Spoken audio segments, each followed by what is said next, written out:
And thank you again, Gapsters, for being here as usual with our Elevate 2025 AI and Engineering Excellence. Today we have Freddy Montes with the talk AI in Action from feature request to pull request. Freddy is a product director at that CMS with 18 years of experience in engineering and product delivery for clients like Vodafone and Royal Bank of Canada. He leads teams that bring AI into their daily workflows, mentoring and guiding those who want to embrace it in a pragmatic, realistic way. So, as you can see, he is very knowledgeable in this topic that's very important for Gap at the moment, which is AI. So, Freddy, we're very eager to hear from you, and the stage is all yours. Thank you. Thank you for the introduction, Camilo, and thank you everybody for having me.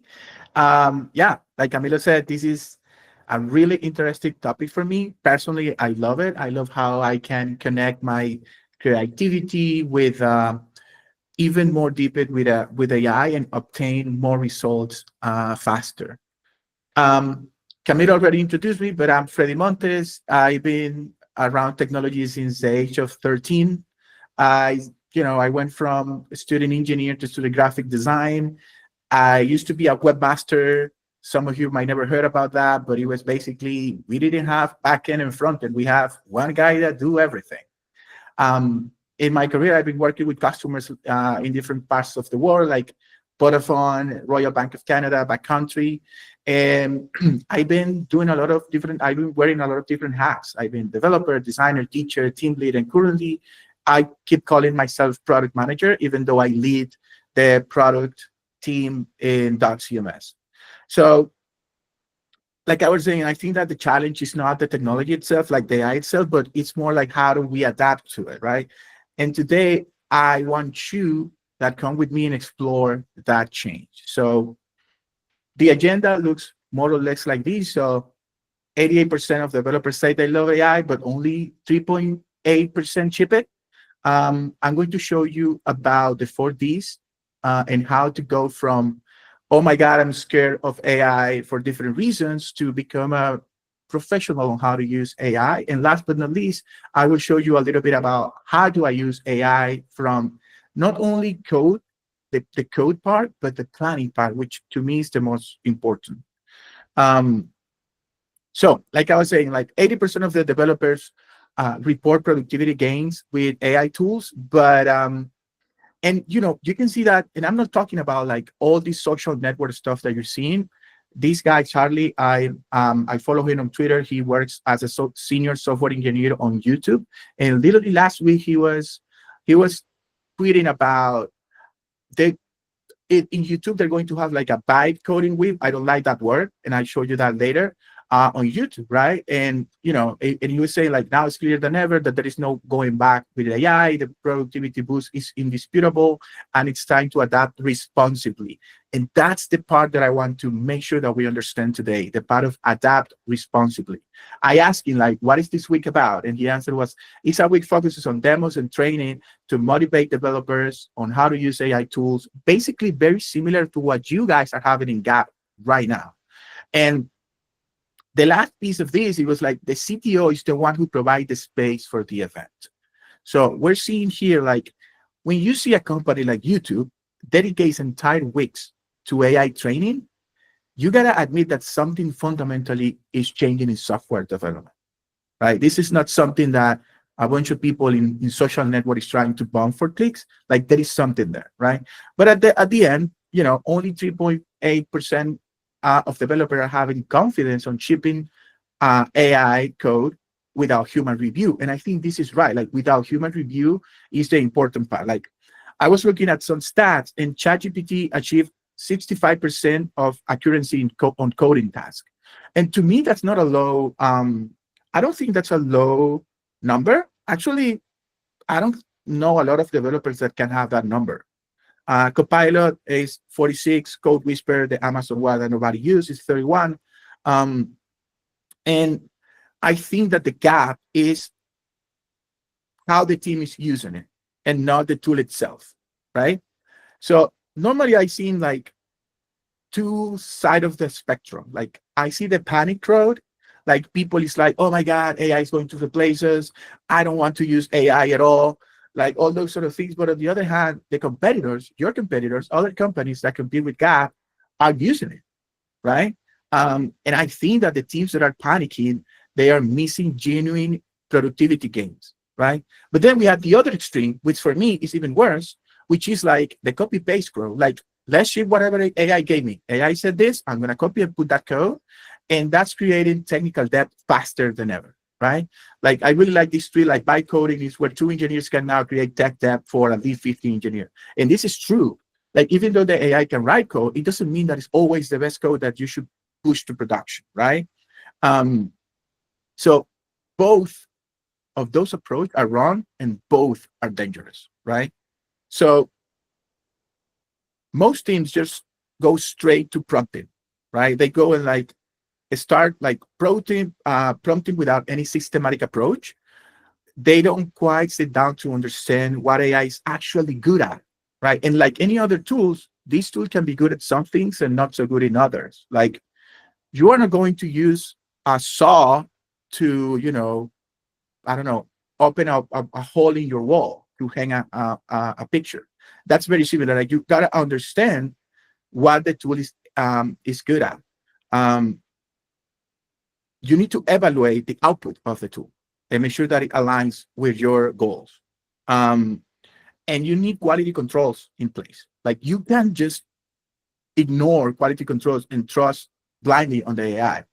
Because number one, AI will never ask questions. And I put an asterisk there in purpose because it will if you tell it to ask you questions, right?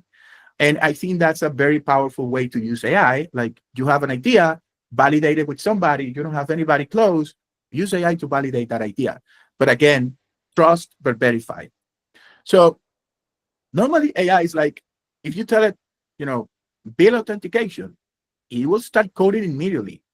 And it will start assuming anything it can be assumed by the little instructions that you gave it, right?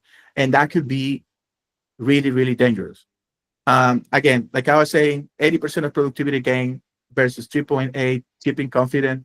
I don't think it's an AI problem. I think it's a process problem. And today I'm going to show you how to improve that process. Work with, that's a big with AI.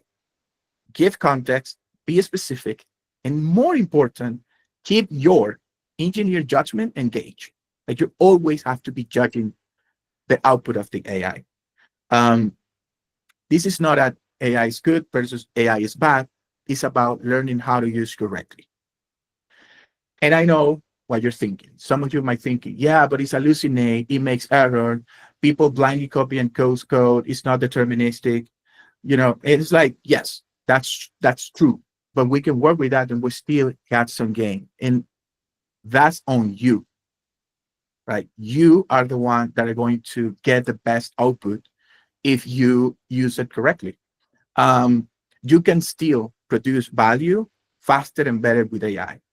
And the fact that right now we got all these issues, with every iteration of a new model, these issues are getting less worse or are getting better and better with time, right? So think on AI, the way that I think about AI is like, okay, this is a brilliant senior developer with a big ego, right?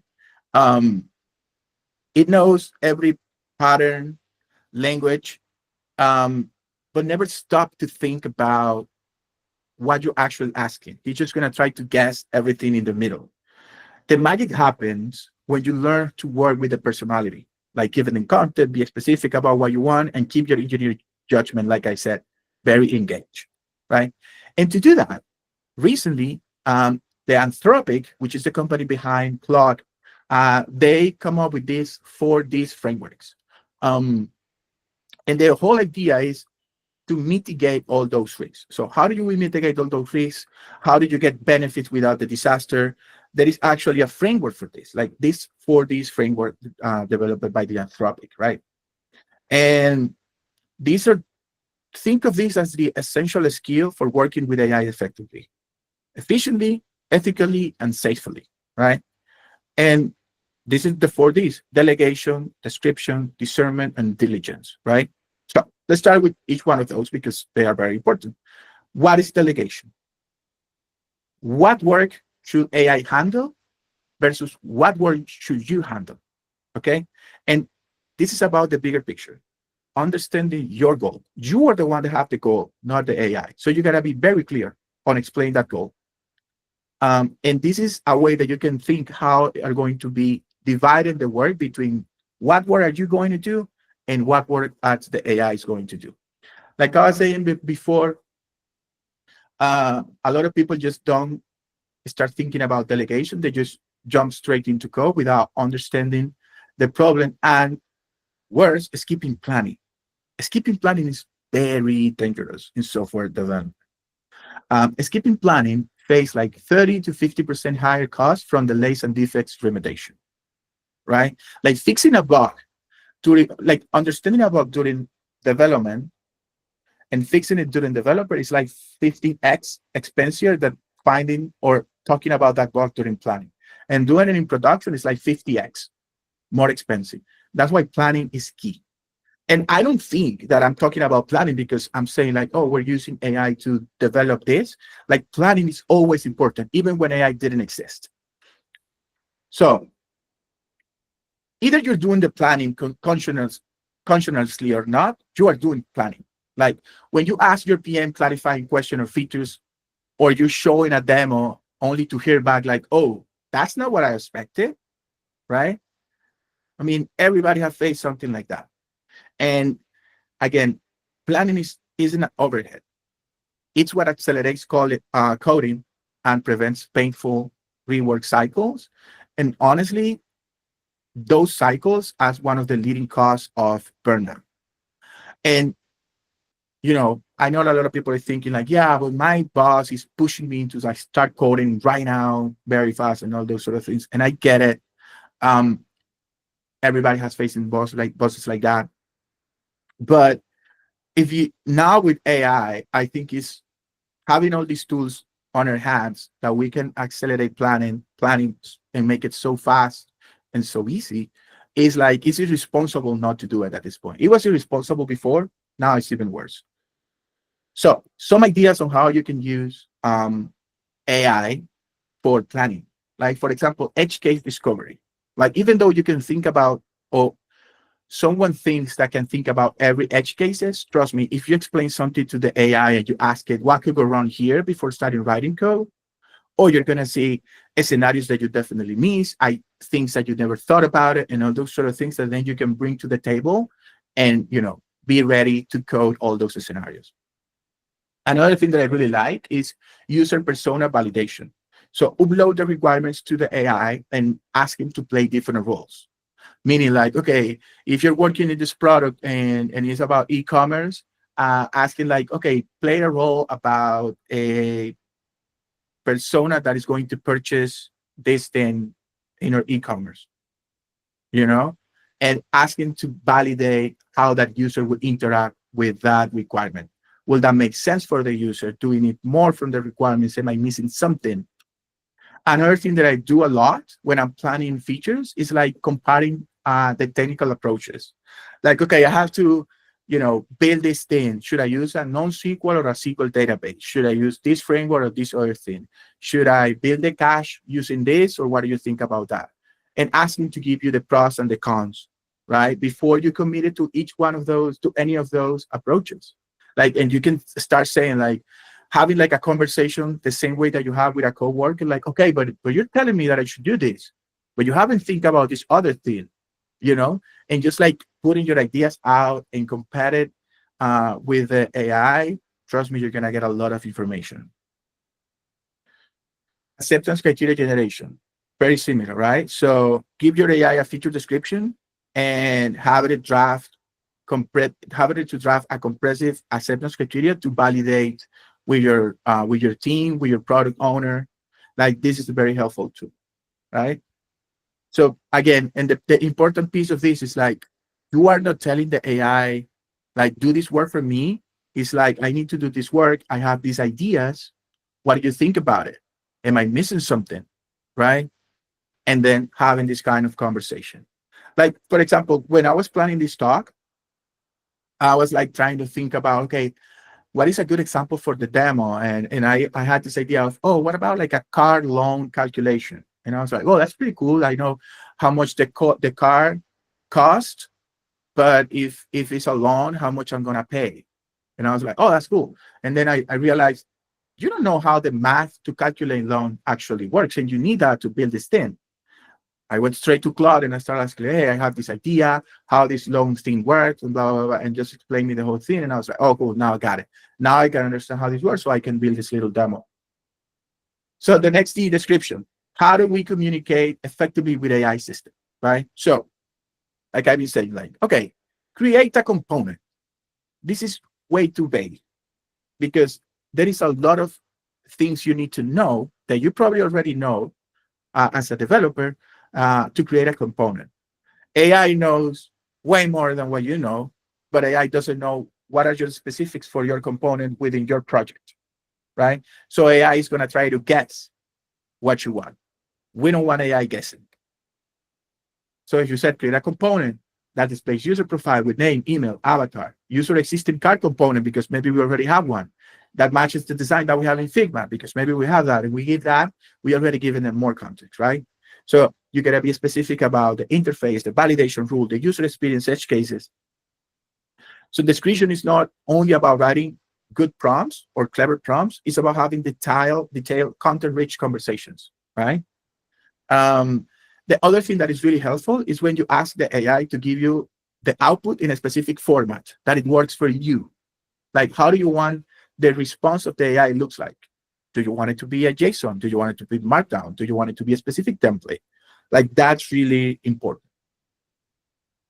So I am in the 90s, Steve Bill Gates say like content is king, right? I think that now context is queen. Like think about context like the information you need to know, you as a person, as a human, to perform any coding task, right? So the same way the human needs context, the AI model needs context too. And don't get me wrong, context management is a skill. You can just dump everything into the AI, into the chat, and expect good results. You gotta be smart on which context do you pass that is related to the task that you want to achieve, right? So when I'm working with features, when I'm coding, like one of the things that I do is I try to keep it as small as possible. But sometimes I need to touch more than 1 to 3 files. But normally what I do, if it's I know it's something that is going to take me around 1 to 3 files, I keep everything in one chat session. If it's more than that, or it's more complex than that, I try to break it into smaller tasks. And if it's larger than that, it depends what I'm doing and how much I know the code and I'm familiar with that project and I know that I can code review it fast. I go with that. But if not, I try always to break that into the other two sizes, like either medium and small. So that's kind of like how I attack this. But my recommendation is experiment yourself because every project, every developer is different, and maybe you can find some different sizing around this. So we got two type of context. We got immediate context that when we start seeing the tool, you're going to see, which is when you reference files or code for your current task. You can do this in Cursor. You can do it in Copilot. You can do it in Windsurf. All of the most popular have this, right? You can reference files, code for current task. And then you have like persistent content. And that's the standards are the convention for your task. We can have rules to the global of the project. And let's say that you're working on a project that is Angular. So you write rules for Angular. So make sure that, it always use, services that are in the root, or maybe you don't want it in the root, that always use RxJS. And the same if you're using like Next.js, then your rules are different, right? And it's very important that we set that rules. Okay. And here is where the PRD shines. The PRD is a product requirements document. In short, it defines what you want to build and why, right? And this is the perfect context for the IDE, for Cursor or GitHub Copilot, because it contains the product content, the user needs, the feature specifications, and all of this will help the AI to generate better code, better outputs. Okay, and I will show you how I do that, how I build those. So discernment, and for me, this is the most critical part. It's like critically evaluating what the AIs give you, like at all times. Is this the right pattern? Does it fit our current stack? Will it be maintainable? Will it scale? It's basically what we do all the time with other developers when they are, giving us something to review, or when we're planning a new feature. Like, is this database going to be enough? Why don't we use it in MySQL? Like all those sort of questions, like it's always evaluating, you know? And more important, like, do you understand the code or the solutions that the AI is giving you? Right? That's the part of the discernment. And if you don't, you can keep iterating with the AI, asking more questions like, what this piece of the code do? Why are we using this? Why don't we use that? Right? Um, so a recent study showed that some people is over relying on the AI responses. Meaning it's like they are not thinking through the response. They are not using their debugging skills, but instead you're like copying and pasting the error and sending it to the AI. Um, and turns out that that affects you as a human, and you got to be very careful about it, very mindful about this, right? You definitely don't want your capability to be messed up. You want to make sure that you keep your skills on point. Um, but relying too much on AI reduce reading documentation. Uh, it makes your debugging skill weaker. It leads to superficial understanding of the code. Like, oh, yeah, I think I got it, but you really don't. So it's really important that the discernment and always making sure that you understand stuff um, are you're doing that piece of the work, right? Because at the end of the day, AI amplify your existing knowledge and judgment, but it also makes mistakes, right? So that's why, and this is not gatekeeping, AI works better with senior developers because if you already understand software architecture, design patterns, best practices, AI just become a powerful accelerator. But if you don't have that foundation, AI might become in a crutch that it will prevent you to build those skills unless you keep pushing the AI to teach you, right? Like, for example, a senior developer can look at AI generated code and with little effort can spot potential issues like security vulnerabilities, performance problems, maintainability concerns. A junior developer with not a lot of experience might just accept that whatever the AI produce because, again, like I said, they don't have the experience to evaluate it critically. So we got to keep an eye on that. It's very important. So diligence. And for me, this is like ownership. And this is something that we should always have as product engineers. You got to own your solutions. You got to own your code, right? You got to be responsible for the decisions that you make, even though they were good or bad. Um, and AI doesn't change. It's actually make it even bigger. Like you got to be responsible. You can't just say like, oh, you know, I didn't know because AI generate that code. This is not excuse in this thing. No? So are you co-reviewing everything that AI produce? Are you testing the edge cases, right? Are you keeping sensitive information out of your prompts? Like those are things that you as an engineer gotta keep always in mind. So Sorry, about Freddy. yeah, Uh, uh, Daniel Blanco says in the chat that sometimes AI over engineers, oh yeah, which is something to watch out. Yeah. a lot. It does. That by the way, that can be avoided if you keep fitting it with context. Like I want it this way. I want this in the client. I don't want to go to the server. I want this here. Like keeping it very tight. Um, cool. Another thing, AI is not something that you install, right? Um, so I heard this from Freddy Vega from Platzi. Um, I'm not always agree with him, but I think he's right here. I think there are too many people thinking like, oh, I'm going to give my developers Copilot, and they magically going to start producing 30% more, like out of the box. That's it, and that's not how it works, right? It depends on the project, it depends on the developer, it depends on what are your expectations, it depends on the cost, it depends on a lot of things, like any other technology. Like sometimes we think like, oh, let's go serverless and microservice, and then oops, we needed a monolith, or the other way around. So this is very similar. Those are decisions that you make within your team.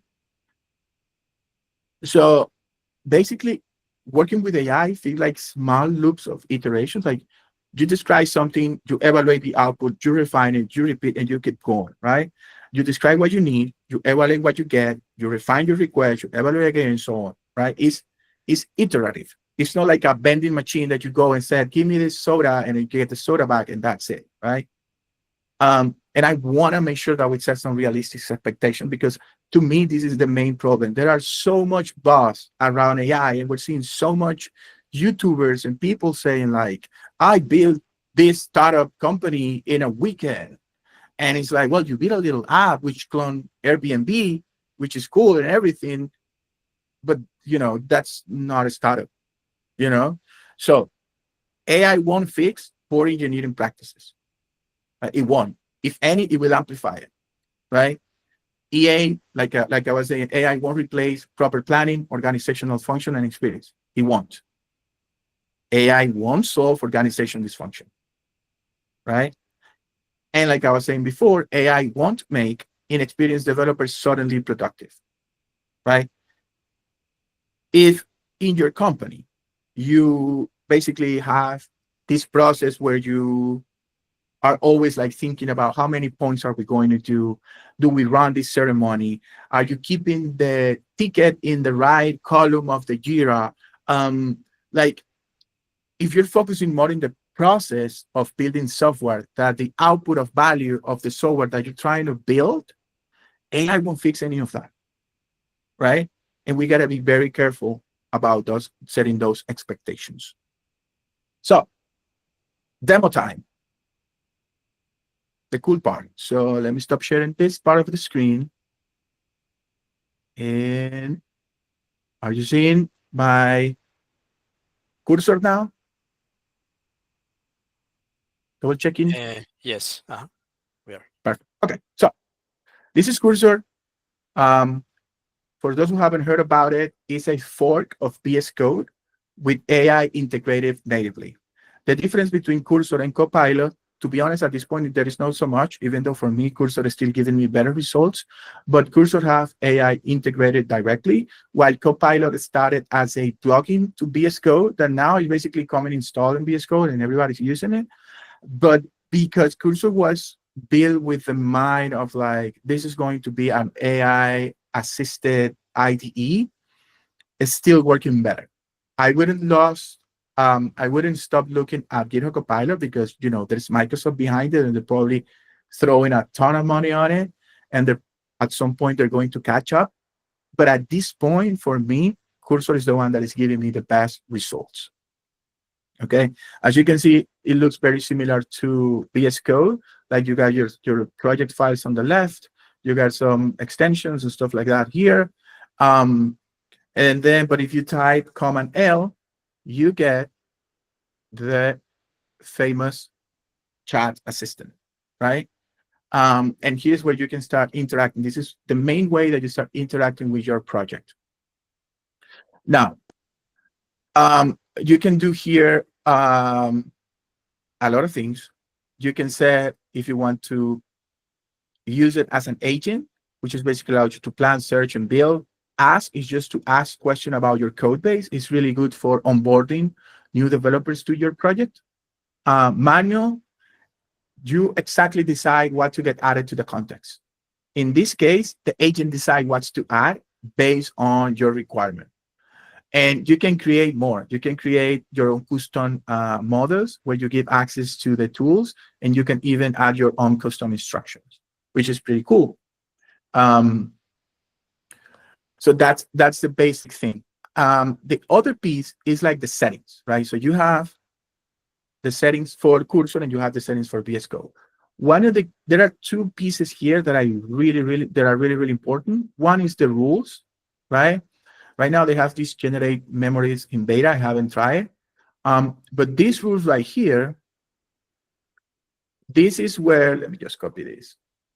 This is a rule that would apply to the whole instance of your cursor, right? And like, for example, the way that I said it is like, I don't need you to tell me exactly every little thing that you're doing because I normally understand the code that we're doing together. I wanted to keep it as brief as possible. I really care about accuracy and depth, answer fit and explain it. I can set all these rules.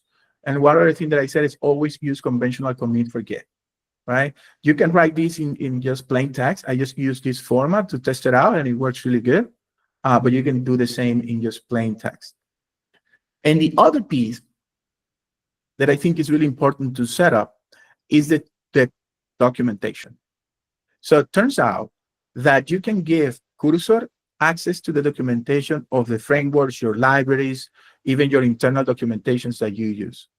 Um, so basically, you can say add docs and you can paste it. You can paste the URL, for example, for Next.js, and they should start indexing. As you can see, it's not perfect. Some of them fail the indexing, but you can ask it to index back. And sometimes it works, sometimes it doesn't work.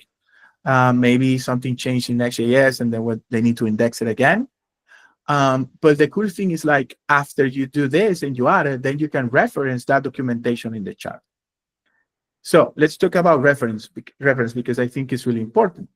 So if you ask something to the AI and you said something like, build comparing status page, something like that. Like this doesn't have a lot of things, so it's going to start like looking at your code and try to figure it out. What that is? Probably he doesn't even know that this is a car page. Actually, let me run this. I'm gonna run this so you guys can see it what it is.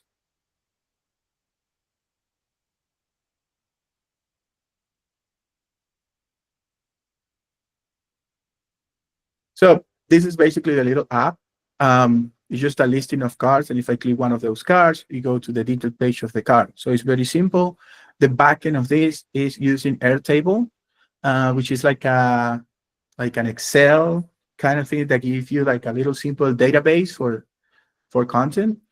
So if I said like build these comparing features, he will like I don't know what that is. So, but he's gonna try to do it. That's the danger part. He's gonna try to do it no matter what. So prompts like this doesn't make too much sense. But if you start referencing stuff, like if you say add, and here you have all the reference that you can do. You can reference your files, you can reference code, docs, etc. So I can say Next.js. So I can say build a middleware, to catch out and look at the docs in Next.js. It's going to try to build that middleware, but it's going to look at the Next.js documentation and use that information to build a middleware. So you're giving it extra. I'm still being a little bit generic here, and I will show you how to do that. Another thing is that you can reference past chats. Like I have a bunch of previous chats, so I can say, when we did this, now I wanted to do it the same for, this for brands. And they're like, okay, he knows I create a folder. He knows I create this page. He knows I'm fetching the data from here because I'm referencing an old folder. You can reference Git too, like your past Git commits. And you can reference the terminal, you can reference linted errors, and you can pass web links, right? And then we got cursor rules. So I already showed you the top level of rules, but you can also have rules within the same project and only for this project. So I'm going to close this for a while, and I'm going to say create new rule, and I'm going to give it a name. So I'm going to say general.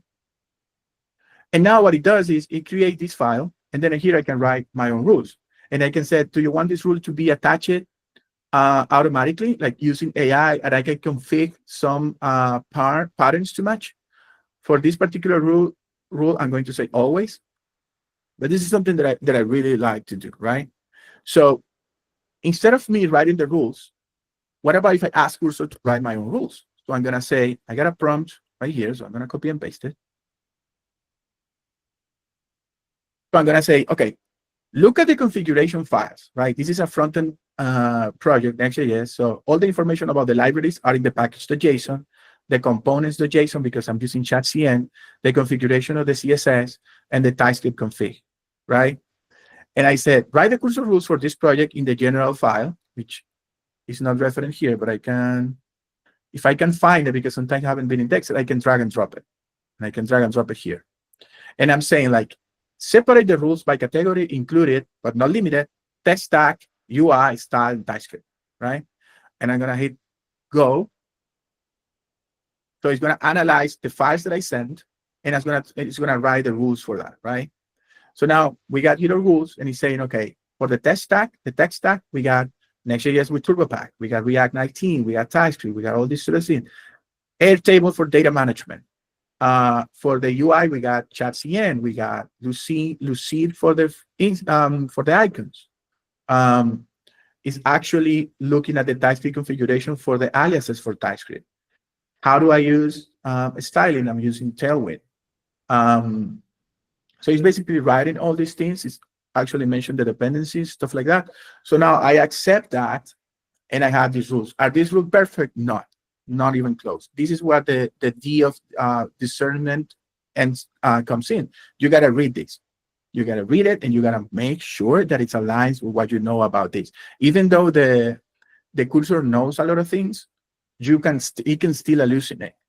So maybe he's saying like Next.js 15 3.3, but maybe it's 3.0.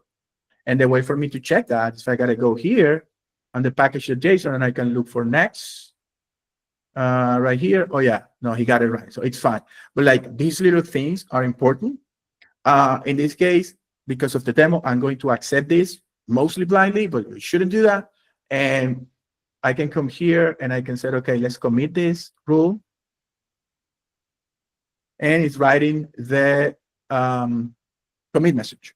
And because I said I use in the general rules, I set it to use conventional commit format. So this is what it's doing.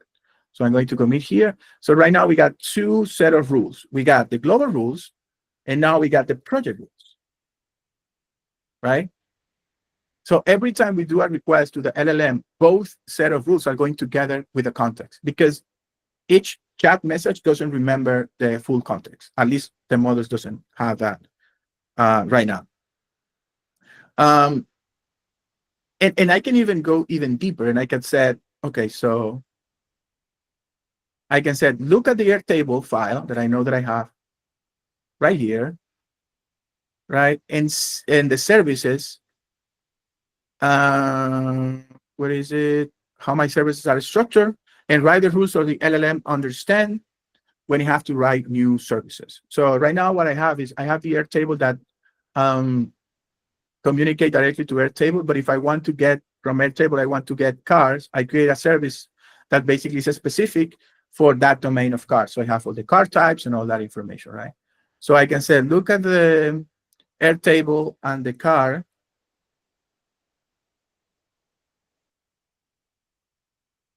The car service, see the separation of concern and how my service are structured, write the rules so the LLM, when it has to write new services, can use the same pattern. So I'm just going to say that. Let's see what we can get.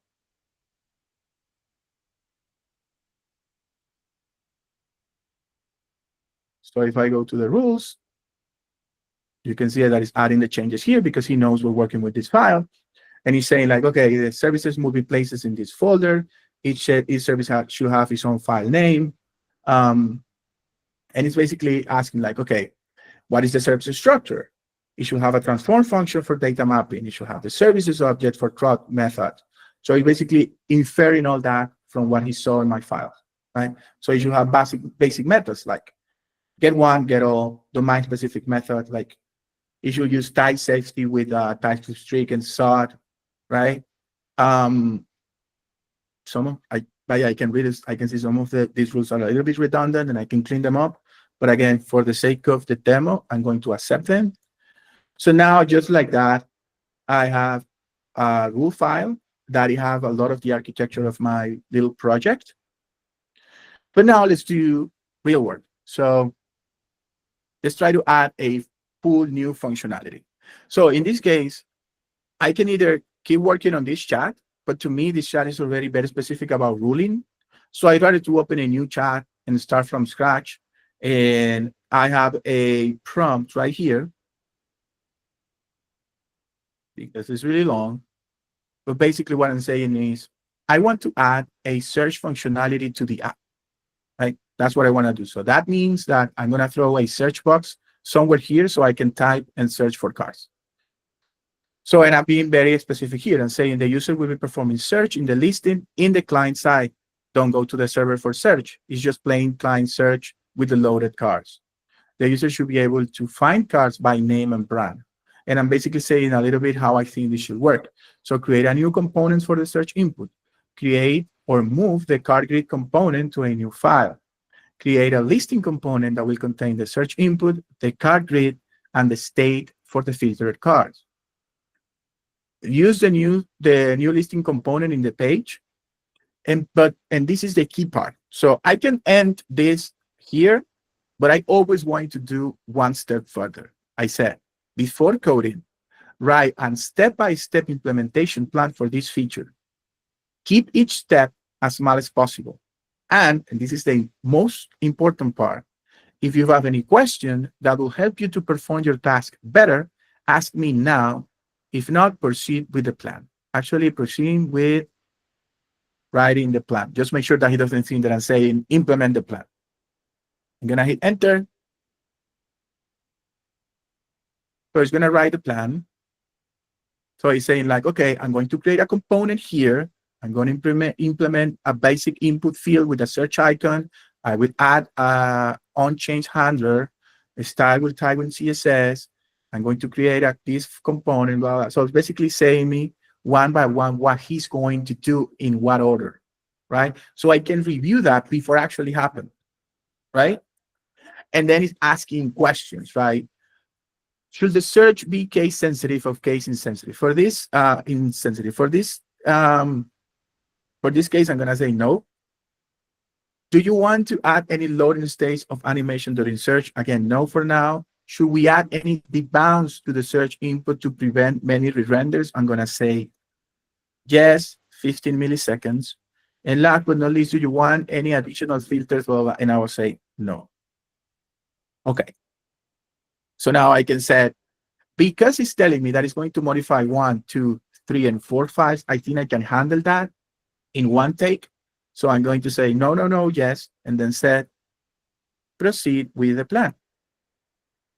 I normally start 5 by 5, but I want to accelerate a little bit for the demo. So it's going to start writing all these things, right? So it started with the search input.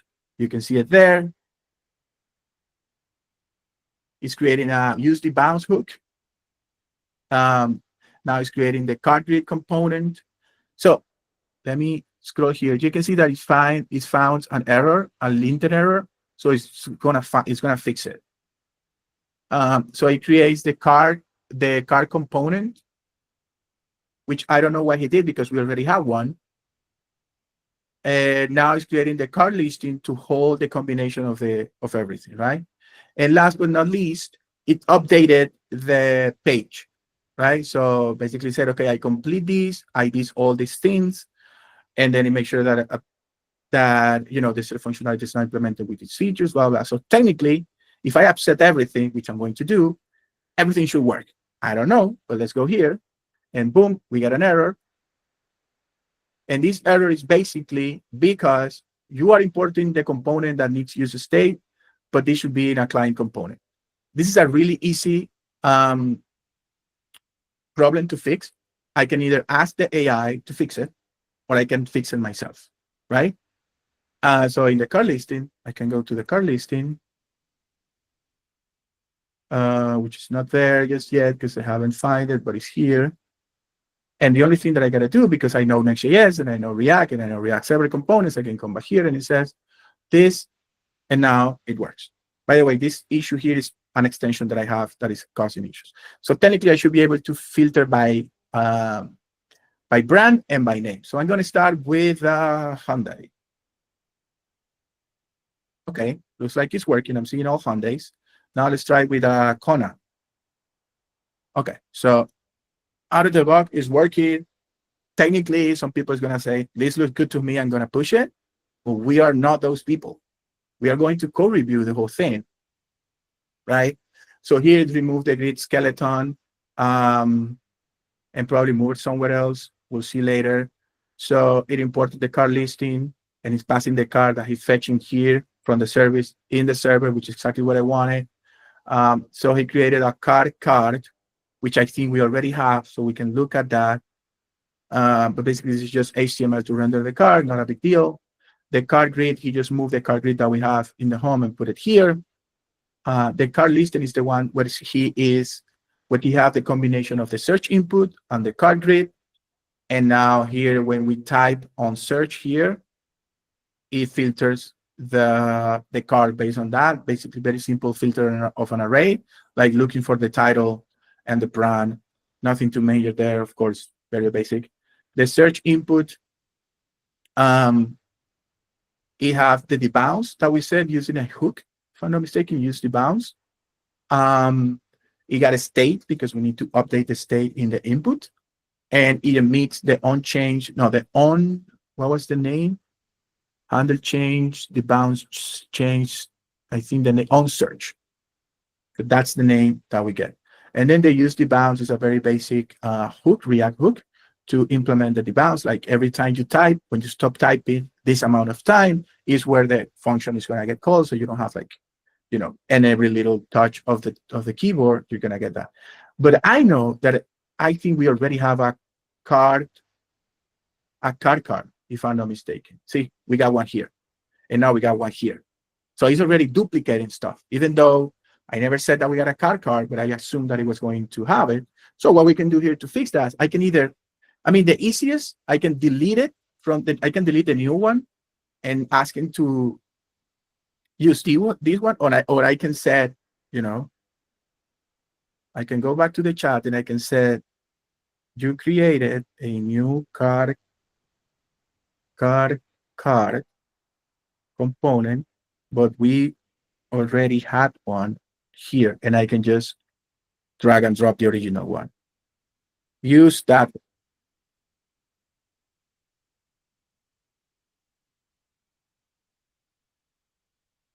So it's now getting that one from there, and it's going to delete the one that he created. Even though he created it, it's asking me for permission to delete that. So I got to accept that, which is really important. And now I say, okay, I updated this. I'm going to accept. And if I come back here to make sure that everything works, I'm going to refresh. And if I say Kona, it's working. If I click Kona, it's working. Okay. Of course, I'm going really fast here, but I will have to go one by one, making sure that all the code is fine, especially all the new code, right?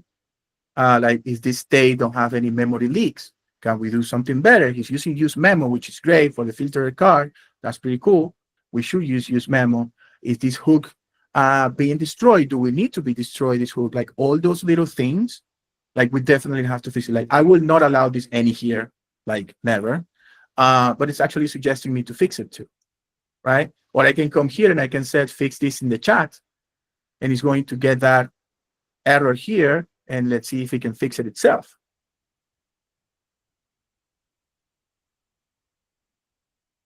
So you fixed it. I still, again, I need to review it. Like another loop of me asking something, he fixed it, I review it, right? But as you can see, I'm always in control, right? He's writing code and everything, but I'm always in control. But this looks good because of the sake of the demo. Again, I'm going super fast. I'm going to push it. So I'm going to commit this. Let me make sure that it's still working with the change of the hook. So Kona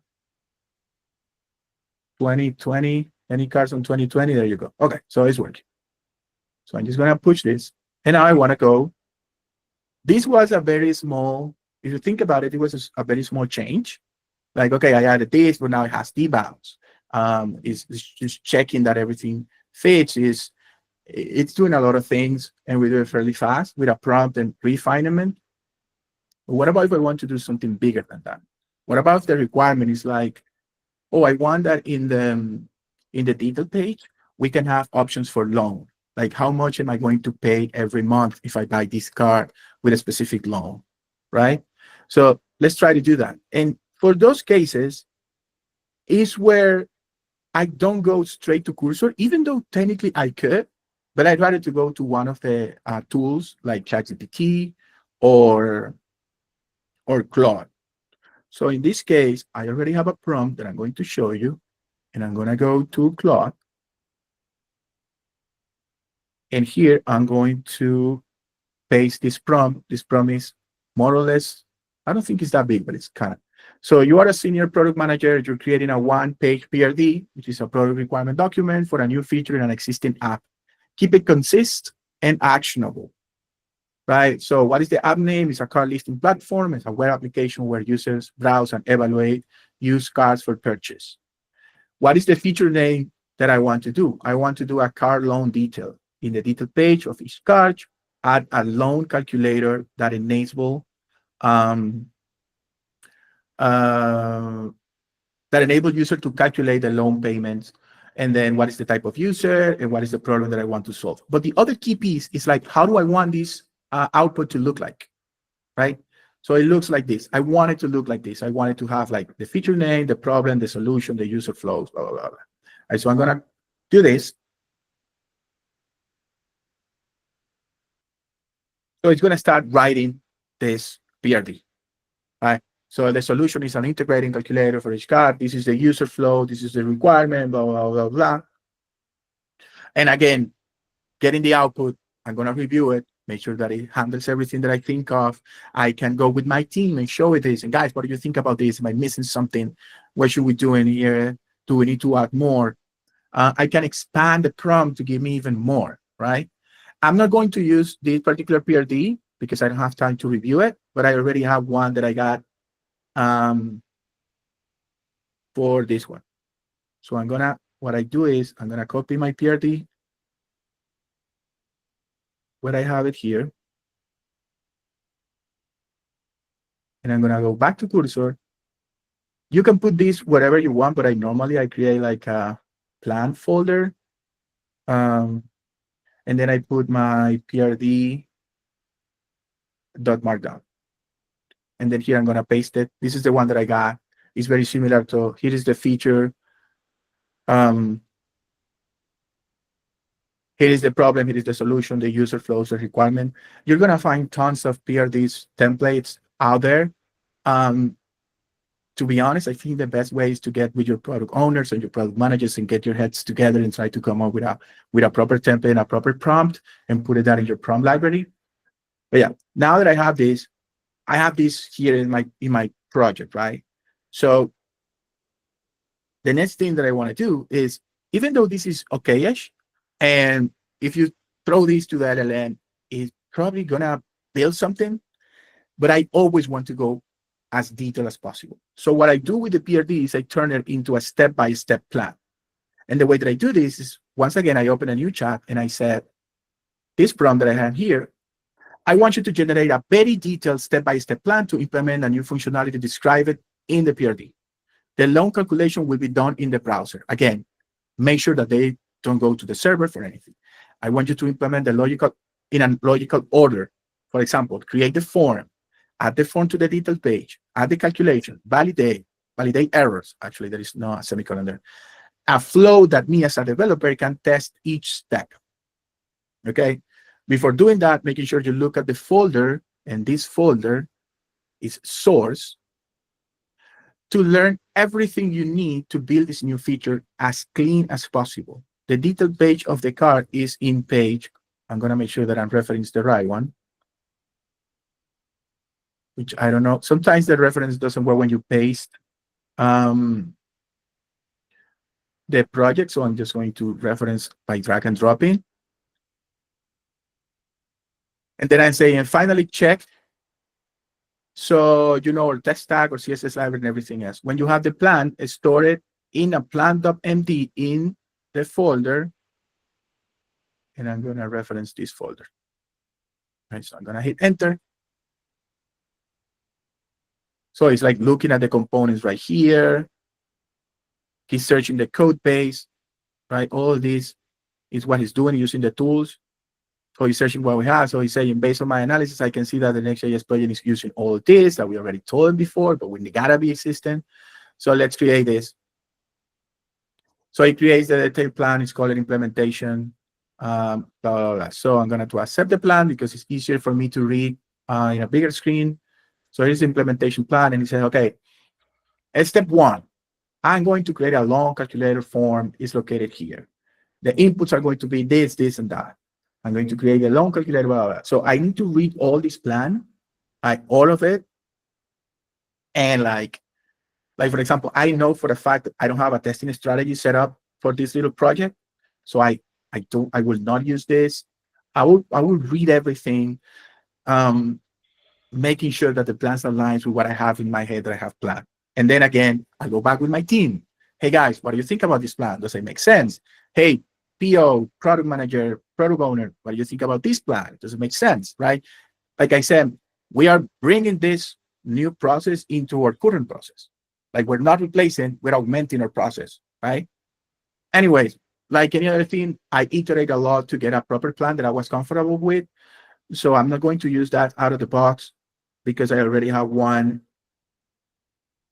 that I work in very detail. So I'm just going to copy this and paste it here.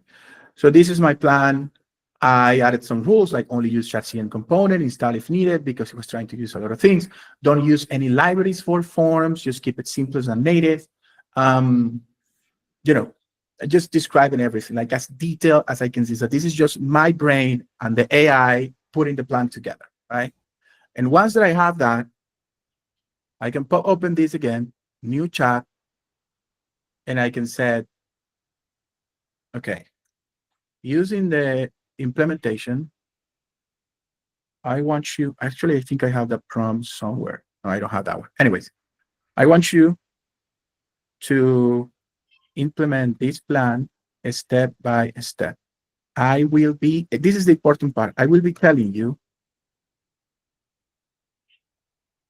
when to proceed with the next step. Why I'm doing this? Because if you don't tell it this, it's going to implement all the steps at once, right? Like I was saying, senior developer with a big ego, I can do everything on my own. You don't have to tell me anything. No, you're not. I'm going to tell you what to do. So I can say then start with step one. Um, Freddy, while it is loading, we have a couple of questions in the chat. Actually, one Yeah. question and one Actually, comment. Mhm. before doing that, let me know how much time do I have because I want to leave a space for questions. Well, there's 1 minute left, but we can. I mean, the recording is going to be here, so guys, if you have to leave or anything, there's no issue. Whoever can say can listen to the rest of the talk. Mhm. Okay, cool. So you were asked, you have a couple of questions. Yeah, only one actually, and then a comment. So it says for cursor, should it be MDC instead of MD? The MPC is for the rules. In this case, I'm not trying to create more rules. I'm trying to just use to give them some context structure within a file. I can even copy and paste that in the chat, but just for the sake of organizations and reviewing, I keep all my implementation details and PRD within files markdowns. Okay, and then William says that drag and drop folders and files is something new for him, and that it is pretty convenient to use, and that he used to use path slash to slash file manually, which slow your time a little bit. It does. Normally, doing add and including the file or folder works better, but sometimes when you're copy and pasting the prompts, the chat text area just gets crazy and the reference stop working. And because I'm copy and pasting a lot instead of typing them, I don't know. I see that a lot, coming. Okay, so I will definitely not be able to finish the whole implementation plan because this is going to step by step. But as you can see, like he's starting to do it, and he's starting. Okay, I'm going to create this folder and this component. Okay, go for it. Now I'll create the form. So he's creating the form. He's using SOT for the validation, and he's creating the form and all these sort of things. So now, I got these things right here now. So I handle the change, all that using what we have. So He said that we need to create a new chat CN. I'm going to skip this because actually you don't need to create it, that already exists. Let's see, apologize for the confusion. Let me check. So he's finding the chat CN component itself and he said, okay, now I got it, but he's creating it. And chat CN shouldn't do that. Actually, he did that to me last time. He's creating the label component and all that. He shouldn't be creating any of that. Instead, he should be installing from chat CN. So I normally, what I do is I let it go. But when it finished, I said, you should not create these files. You should install it from chat CN. So I'm going to skip this because I don't want to run that.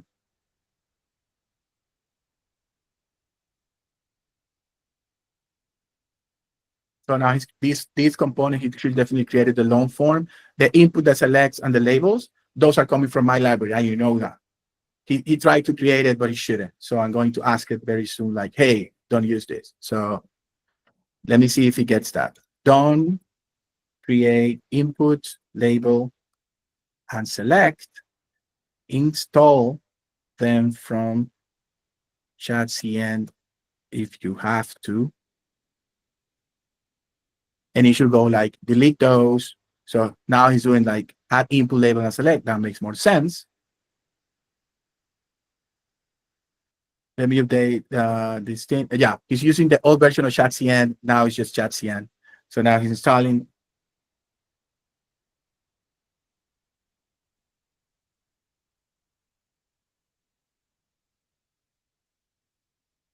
Override it. I'm going to say yes. I don't know if I can do that here in the terminal because I can't type. Oh, I can set move to the background. And now, okay, now install the files, the components instead of try to create it itself. Like this one, I'm going to reject this one because I already had it. Oh, I didn't have it. I messed it up. I can install it myself. But now he brings install the label, install the select. He creates the form, right?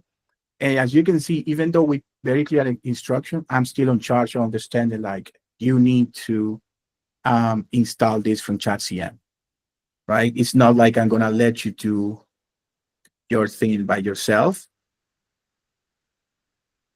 So we have the input back. Let me refresh.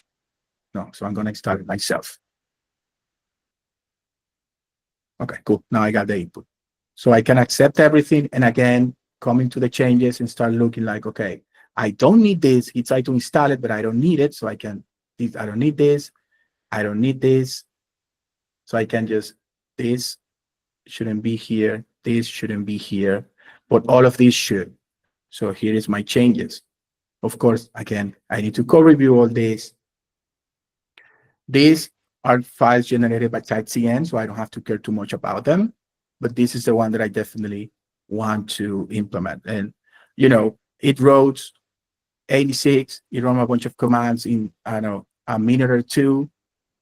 If you can write code faster than that, then be my guest. But if you give the instruction and you direct the orchestration, you can go really, really fast.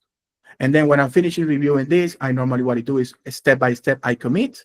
And then I said, okay, actually, let me commit this. I'm not going to review it for the sake of the demo. We are already a little bit behind. Sorry about that. Okay, go with step 2, and I can go in the same loop.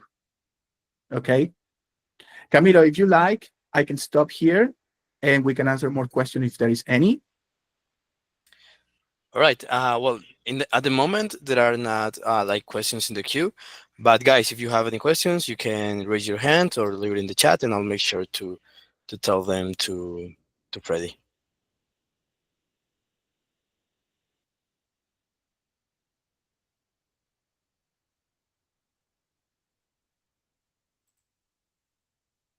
Also, guys, while maybe you're thinking about your questions, I just shared in the chat our feedback form.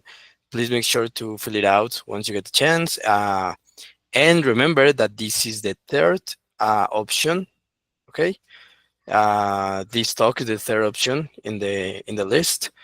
And I know, guys, if you have any questions, any comments, anything you'd like for Freddy to answer, you can tell us right now. Or maybe if you come up with something later, you can contact me via Slack and ask me your question, and I can redirect that to Freddy as well. Thank you, Josue. That's really nice. Mhm. Yeah. The only thing that I can say, guy, is again, the power is in your hands. The AI is just another tool, really powerful one. But as long as you plan um, and you make sure that you understand the problem that you're solving, you can go long, long way. Okay, beautiful. Thank you, Freddy, again so much for all the knowledge that you share with us today. Again, guys, if you have anything you'd like to ask after the session, you can reach out to me. And thank you guys so much for joining, and see you tomorrow for a new session, a new activity of this Elevate 2025 AI and Engineering Excellence Festival. Thank you again, Freddie. And there's a lot of applauses and thumbs up. So as you can see, people were very happy with the talk. Thank you. Yeah, thank you, Freddy. Thank you, Daniel. Guys, bye bye. Bye, everybody. Bye.